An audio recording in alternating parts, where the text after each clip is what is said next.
সাদা শাড়ি পরে যে সাদা সাদা রান্নাটা করেছো সেটা কি গো? এটা স্পেশাল একটা ইউনিক রান্না।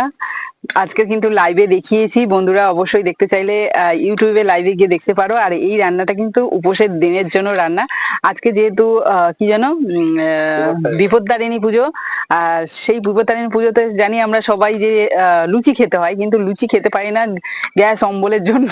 তো এই তরকারিটা বানিয়েছি, দেখো তো। দেখি দেখি দেখি তোমরা কারা কারা এরকম তরকারি বানিয়ে খাও অবশ্যই কিন্তু কমেন্টে জানিও।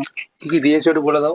এখানে কিন্তু বিভিন্ন ধরনের সবজি, মানে হাতের কাছে যা সবজি থাকে সেই ধরনের সবজি, মানে কুমড়ো ডাঁটা কুমড়ো, আর রয়েছে গাজর, আলু, পটল, আর তার সাথে কিন্তু একটা ময়দার বড়া, মানে ভীষণ পছন্দের জিনিস। এই দেখো এক কড়াই রান্না করেছি এবং গামলাটা পুরো ভরে গেছে, এই দেখো। দেখি সবাই নিয়ে মিলে যেতে খাবো পারবে? নাকি? না, এটা শুধুমাত্র যারা উপোস করেছে, মানে আমাদের বাড়িতে আজকে আমি আর আমার শাশুড়ি মা উপোস করেছি, বিপত্তারিণী পুজো দিয়েছি, তার জন্য কিন্তু আজকে এরাই খাবো।